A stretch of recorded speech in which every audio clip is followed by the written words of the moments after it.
Hey everybody, thank you for tuning in to another episode of Roger That with Roger Lopez. Today I have a very special guest. You may know him from season 2 of Westworld, episode 8. He was the Indian teenager with no lines in the back.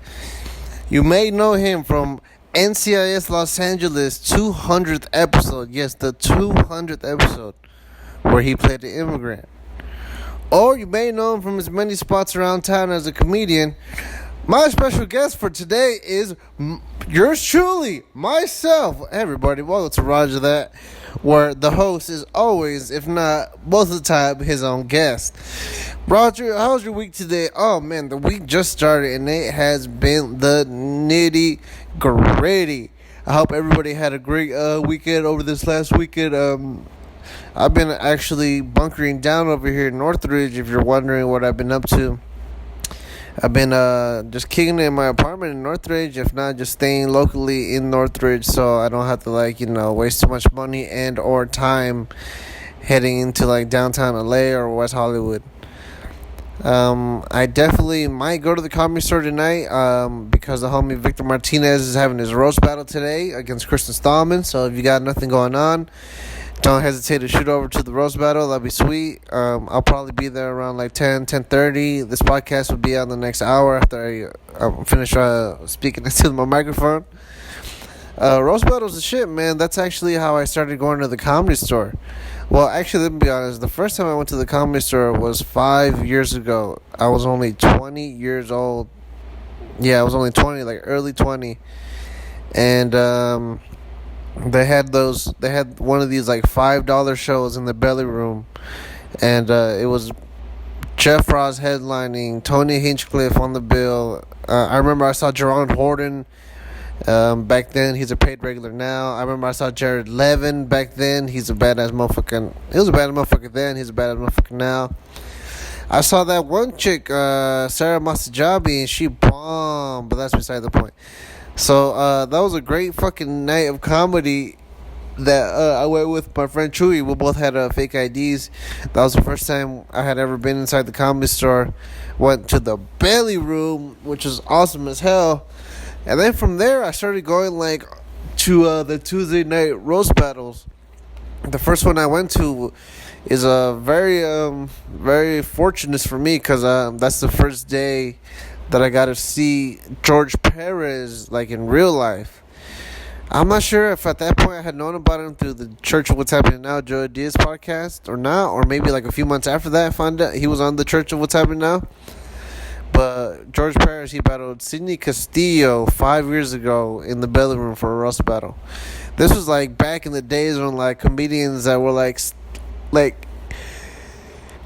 now it's all, let's say, open micers. If not, some very few of the comedians are somebody that can actually headline across the country. But back in the days, man, I just felt when roast battle was at its infancy, or if not 2-3 years into it, if not barely infancy, 1-2 years into it, you would see a lot more comedians that could, national headliners actually do the roast battle thing.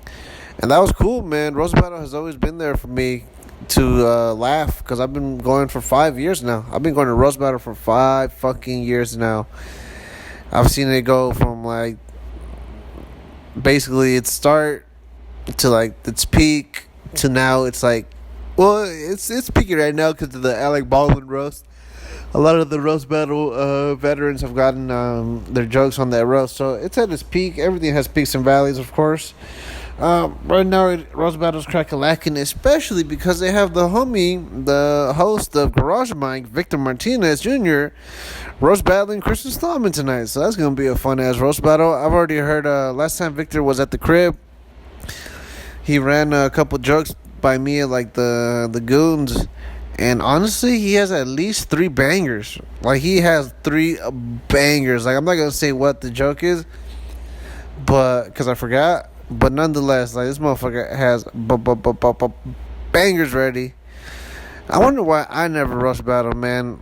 Because I've been watching forever. I remember when I was at the taping of The Road to Roast Battle Season 1 with Joe Rogan, Dane Cook, Jeff Ross as the judges. I was there. I think that was That must have been 2016. Yeah, 2016. Right before I went to Mexico City. So I was like, yo, when I come back, man, I'm going to be Roast Battle Season 2. I'm going to be on TV. And then I just never started roasting. And then Season 3 came. And then, I just never roasted. I only asked one person to roast. And that's this one dude I used to do open mics with. But he's a bitch. His name is Terrence Rutledge. Tall ass Asian dude says he's a Blasian. Yeah, basically I wanted to roast that guy. He was like, no, I'm alright. And then ever since then I was like, I'm alright then. Plus now that roasting has gone through, it's like, we've seen let's say the first wave of roasters come out of roasting. And honestly, if we're being honest, as comedians, they didn't really succeed that much. There's a few that I'm proud of, seeing Alex Duong go from somebody that roasted every week, it feels like killing it every week, to finally being fucking on the TV show, to riding on the roast, to currently being the roast battle fucking champion right now for Los Angeles. That's sick as fuck. Seeing that progression for a homie like Alex has been amazing. I really love stuff like that. But then again, he's one out of every, I don't know, fucking 40 battlers that become something. Because 40 of them don't end up doing jack shit, man. Some of these roast battlers are so good at being roast battlers, but man, they suck at being stand-ups. And this is what gets me when it comes to roast battle. It should be illegal in roast battle for someone to use another joke they got from a friend that they get to win their battle. Look, you may be saying yeah, but that's how it's been done this whole time. But when you think about it, how bullshit is that? When you go into a roast battle, when you go to a fight, okay, yeah, you may have learned techniques from your boxing coaches and all that shit. But at the end of the day, it's still you delivering it. Which at the same time, you can make that same case for a roast battle. You may have gotten the jokes, but you could fuck it up if you don't deliver it correctly in the ring.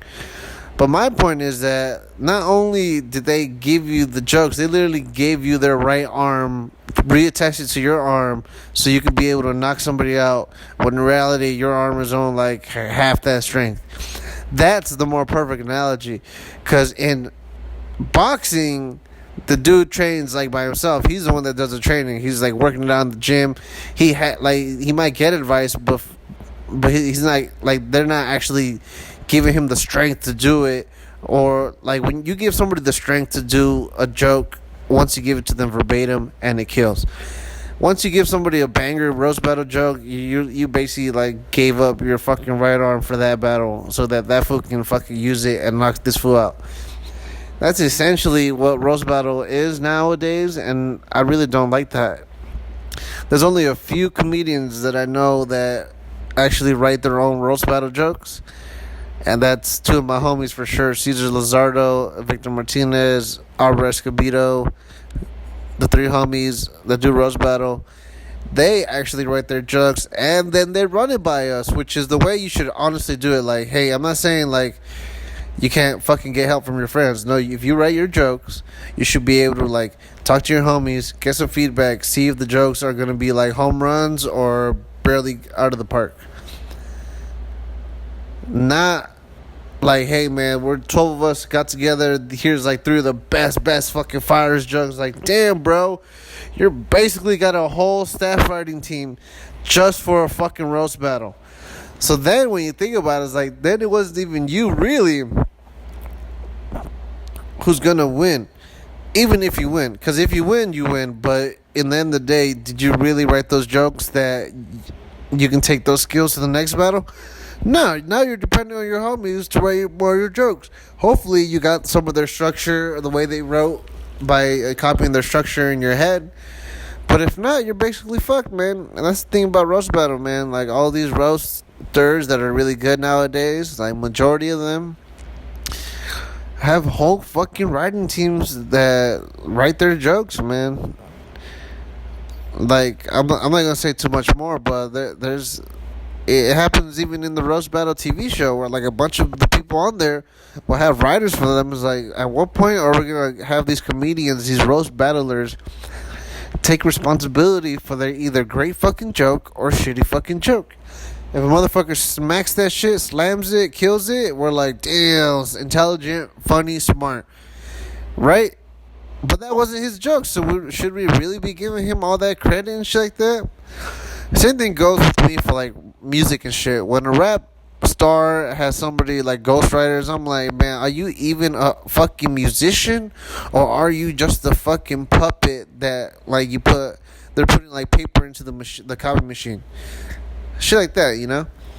Like, as far as I know, look, did Led Zeppelin steal a few songs? Yes, I heard the comparisons between the song that they stole and Stairway to Heaven and like two other songs. Yes, these motherfuckers did steal a few riffs. Yes.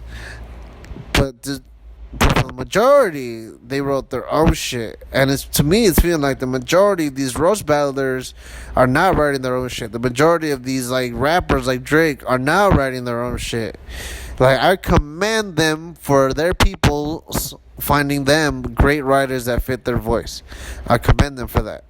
But then again, at what point as people being entertained are we gonna say like, hey man, fuck this dude because he's not putting in the work, and let's get some kid from the Bronx who's fucking spitting mad rhymes, just fucking put some dope tracks, some dope beats behind him, and let's fucking like, you know, really make this kid like shine, bro, instead of just having like, all right, this dude is like really like, he does really good in our like, what are those private control groups and shit like that, or control groups. He tests well for the control group, so we're just gonna keep him and make sure and just feed him like, you know, fucking like dope ass rap lines. It's not fucking right. It's what really gripes me about roast battle is that most of these people don't write their fucking jokes. And I bet if they did, they would have more success outside of roast battle, when in reality, I'll fucking put it on record right now, 70 to 80% of people that do roast battle are not good stand-ups. So if we got in this game to be stand-up comedians, tour the whole world as stand-up comedians, you shoot yourself in the foot by doing just roast battle, focusing solely on roast battle. Because then there's people that will like go a whole week without doing any of their jokes, their material, just to shit on somebody else and focus their time on shitting on somebody else and see how the reactions they get could either make them better or make them worse. But the point is that these motherfuckers are cheating. I'm not gonna like shit talk too much because then I'm just sounding like a crazy asshole. But the point is that roast battle has been a staple for me to go to the comedy store for the past 5 fucking years. And it's been awesome, man. It's a great fucking show. I love watching it on Periscope because it's so convenient. Sometimes you're at the comedy store belly room and it is packed to the fucking gills in that bitch. When it's that packed, I'm just like, nah, fuck this, bro. I'd rather watch this shit on my Periscope, at the comfort of my Periscope. And quick tip, man, if you guys have activated the voice or the video recorder on your iPhones, it wouldn't be a bad idea to record like some of your favorite roast battles that you catch on the Periscope, because after 2 days of being on Periscope, they take it down, so you can never rewatch those roast battle episodes unless you're like friends with I don't know, someone like Jay Light or Mike Schmidt at the Comedy Store, who actually has all the archives of all the videos and shit that from like the whole 5 years, because they've literally recorded every single roast battle. So there's like, you can release whole fucking seasons on people just roasting each other. And that should be fucked up, man. Because some of the shit that people say to each other in roast battle, man, that shit cuts deep as fuck, man. That shit cuts so deep to Rafi May killed himself. Rest in peace, Rafi May. Rest in peace, Rafi. Or was I, though? So I've been out here bunkering down in Northridge. I'm probably going to be at the Comedy Store tonight. Support the homie Victor Martinez. What else? The nitty gritty. Oh, man, we just got a couch in our place now. We picked up a couch over the weekend. We picked up like a little mueble, I don't know how you say it in English, but mueble would be like table, but like not really. Like let's just say like a spot where we like a TV set, not like a TV set where like we get the TV and the speakers, but the shit that the TV goes on top of. We picked up that on Sunday. The homie Niles, he already had his TV that he picked up from his ex-girlfriend 2 weeks ago, because she didn't really want to give it back, but she got it. I got my PS3 that I actually bought from Niles for $50. Appreciate it, buddy. I brought it over from my house, so we got a PS3 connected to the TV, and yesterday we just got motherfucking Wi-Fi. That's what I'm fucking talking about. We got Wi-Fi in this bitch now. I have my Line 6 amp that we play music off of, which is the best, man. If we didn't have this Line 6 for the last like 2 weeks, this house would have been musicless. We probably wouldn't have any complaints from the landlord, but at least we're not musicless. We got a bunch of movies here at the crib now. I'm describing to you the crib because I'm so proud of what we have done in the last 3 weeks of moving in here. We have literally made this place into our home, man. It has become our home. It's super home because they're literally, I'm looking at the table next to the couch in our living room, and there are tortillas on the table. You know how fucking at home that is for me to have tortillas on the table? That's the shit, man. And guess what? So I'm making like the Mexican food. Like I made some carne asada the other day, some tacos and shit. The homie Darren Davis, man, he's been making some of the best fucking fried chicken of all fucking time. Yeah, if you're listening to this and you're like, wait, what, Darren? Yes, Darren Davis. He's been making the single-handedly best fried chicken I've had in my motherfucking life. And I'll tell you why it's the best. Because it's fresh. There's no such thing as better fried chicken than fresh fried chicken. There's no chain that's better than fresh fried chicken. Like, that's hands down, like, the shit. It's like a Pollo Loco, like, super extra. Like, when you ask for it extra juicy, your chicken legs, when you ask for it extra juicy, that's how this food's fucking fried chicken is, but being fried. You know how fucking good that is? God damn, bro, this motherfucker makes some good-ass fried chicken. I never thought that I would move into an apartment with 2 roommates and have one of them be able to know how to make legit fried chicken. We've already had company over. We had Victor, Arthur over, the homie Patrick over. They've all single-handedly have gone fucking like, yo, this is the best fucking chicken. This is fire fucking chicken. Victor even was like, yo, bro, you fucking put some macaroni with this and some coleslaw on the side, bro, you be sounding like a piece of chicken, like, quick, man. It's fucking fire-ass chicken, man. I don't know how many minutes I'm going to talk about this chicken for, but god damn, bro. And the way the homie Darren Davis does it, that food does it on the sink, bro. He be fucking putting all the spices and shit in the sink while we make this fried chicken. That's how you know we're fucking doing extraordinarily well, bro. Because we got a clean-ass sink. It's been great living out in Northridge. I'm going to be honest, though. Right now, it is hotter than a motherfucker. So hot in fucking Northridge. But you know what? We have been blessed in this apartment to have AC. So, although that shit was hot when I close our balcony glass window, but now that I've been closed it and I've been recording and I cranked the fucking AC, oh man, this feels so fucking good. Air conditioning all the way, man. If you guys don't know, man, this is like the first time I've ever had air conditioning in my fucking life, man. Like, we haven't had air conditioning my whole life in my parents' crib, my whole fucking life. That's how I came up with that fan speed 3 joke. I was just chilling, like, shit, it's like 2 summers ago now. 2017 summer, or 2018 summer. I was just chilling, having the fucking fan on me, on fan speed 3, thinking, like, man, this shit is hot. And then I started thinking back to, like, You know how like the white dude I knew at the dry cleaners, the old white dude, he never like not being in AC. He always like 68 degrees. He was white, and then black people, I just made it up like 72, 73. Like that's a little bit like on the warmer side. And Mexican people like it at fan speed 3, because that's what I fucking have it as. So if you ever wanted the origin of that joke, there you go, man. Just fucking chilling hot as fuck on a like summer night 2018, just thinking like, oh man, I remember when I wrote that joke down, I'm thinking like, oh man, this joke is fucking hilarious. And being able to like go to other spots and riff has made that joke even better. Cause then I forgot. I think I was at this show at Riverside, and I fucking did like comedy in front of like barely like 7 people, but they were like legit 7 audience members that were fans of like the whole like Felipe Esparza crew. They came through, and then that's the first time I ever got to just like be comfortable. I'm always comfortable, but that's the first time I ever got a riff with the Fast Speed 3 joke, and that's when I came up with the 3 tags for it. So, if you're ever in doubt about like, man, can I make this joke flourish more? Yes, you can. A joke is never finished.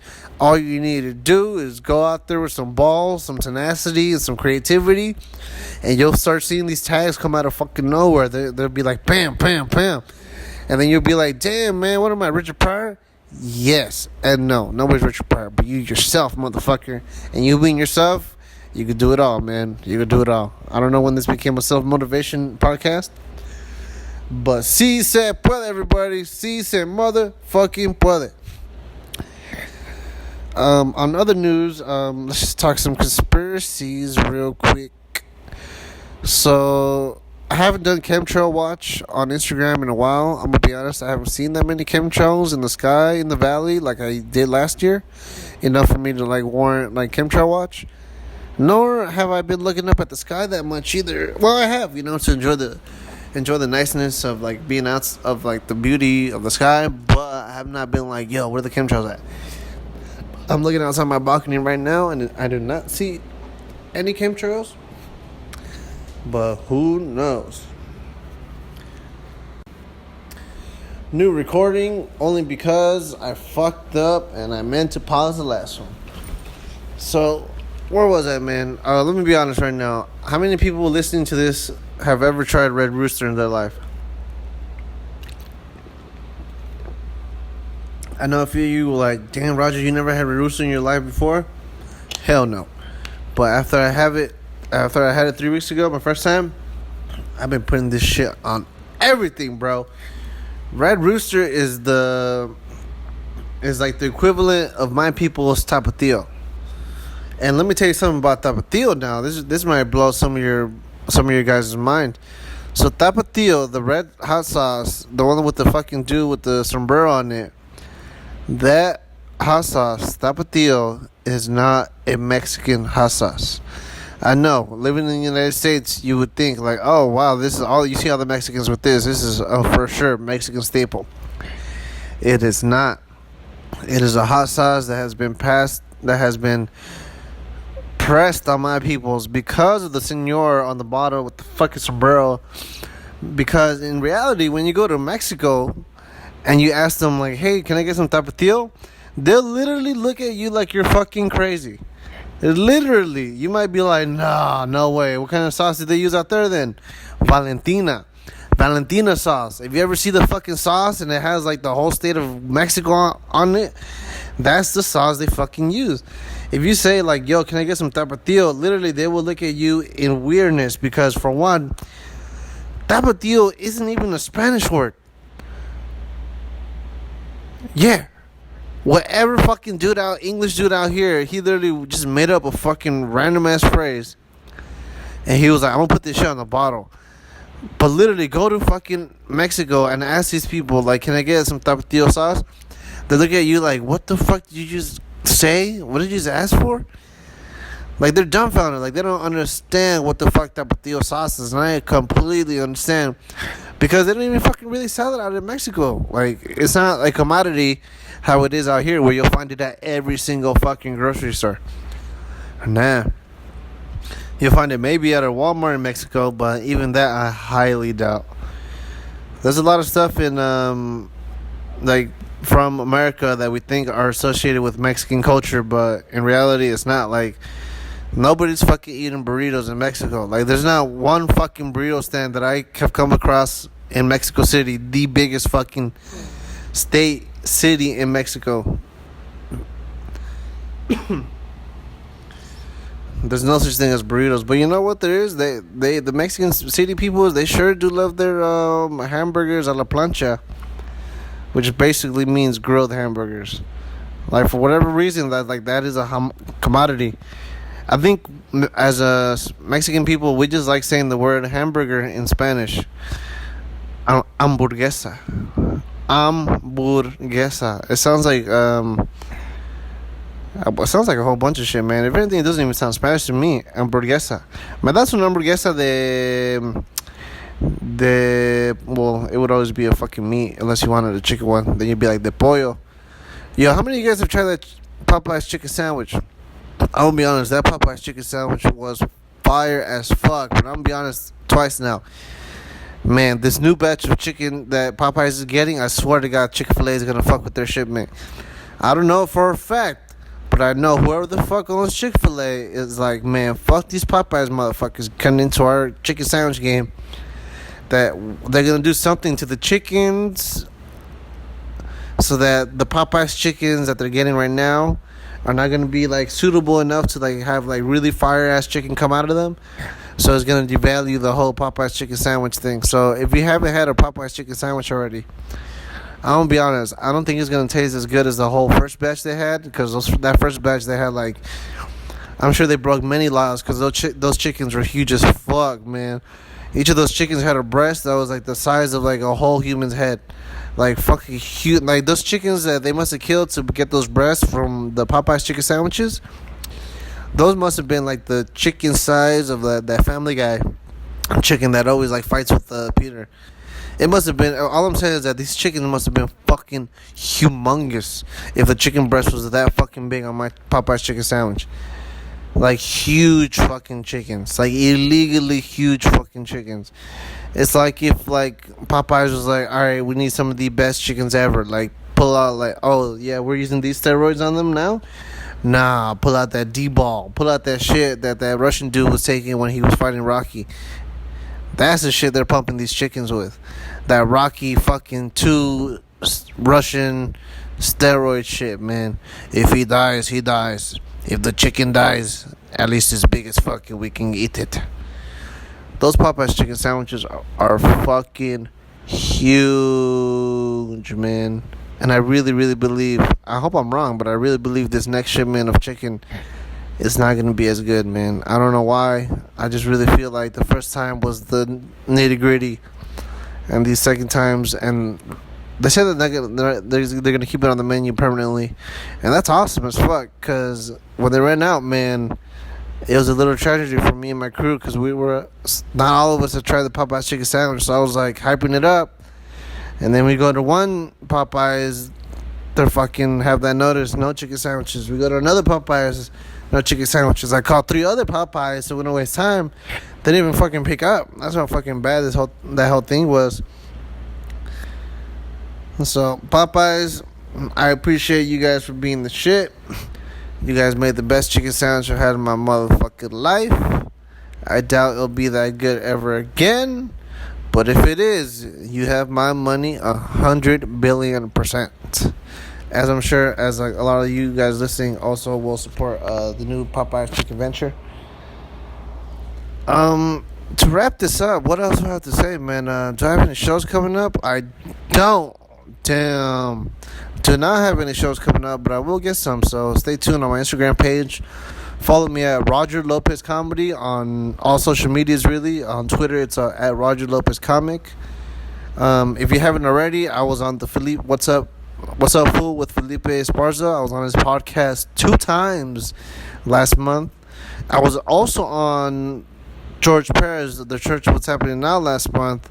I have 2 more podcasts that I have in the works coming up that are pretty big, if you ask me. 2 big ones coming up. I'm not gonna drop anything, but you'll know when it comes out, which it should come out in the next 2 weeks. So stay tuned for some dope ass podcast that has me as a feature on it. I have this dope ass like metal riff that I've been perfecting. So expect the sick ass metal song from me soon, super soon. See me at a garage mic on Saturdays. See me at the Arsenal on Sundays. I was actually at the Arsenal on a Saturday night. Met up with the homie Caesar. I was there with Patrick and Darren Davis. And man, Caesar's the bee's knees, man. He's a great fucking bartender. Let me just put it at that. Great bartender. Makes tasty ass fucking strong drinks that are delicious. That are fucking straight up fucking delicious. The prices at the Arsenal are a little fucking pricey, but just go when the homie Caesar is pouring, and then it'll be not as bad. The Arsenal is located, well, motherfuckers, you guys can Google it. It's on Bundy and Pico. On Sunday, they have the best free open mic, even though it says it's not free, just to deter, super freeloaders, because, Caesar works there. He's trying to make the money, too, while also, respecting them and giving them money for having a mic ran there. And the cool part about the Arsenal is that it is one item minimum. Not really. You can still sign up without buying anything. But if you do buy something, they have a great selection of happy hour deals. You can get all kinds of good shit on happy hour.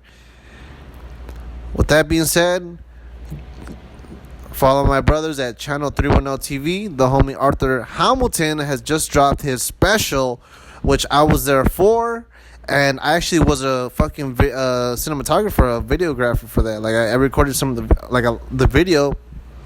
I was one of the 7 cameramen. We had 7 cameramen that night to record Arthur's special. You'll notice that my angle on Arthur's specials are the ones that illuminate the whole fucking stage, the people on the stage, the people in the front.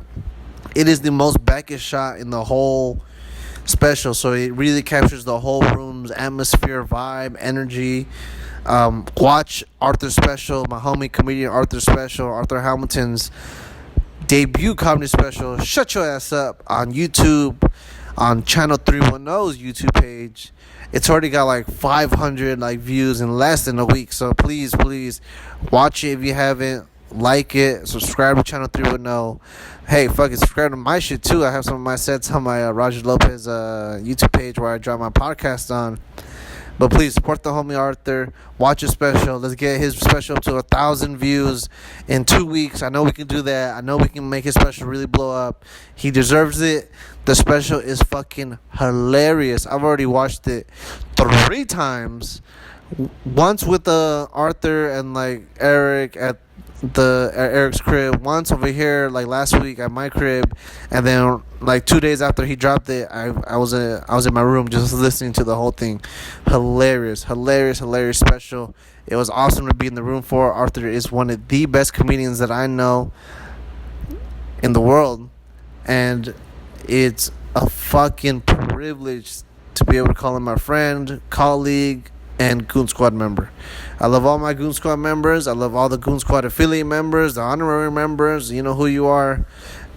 Basically, anybody that listens to this, to me, you're a Goon Squad honorary member. I fuck with you guys heavily. Thank you guys for listening. Have a great week. And if you guys want to hang out, just DM me at Roger Lopez Comedy. I'll see you guys soon.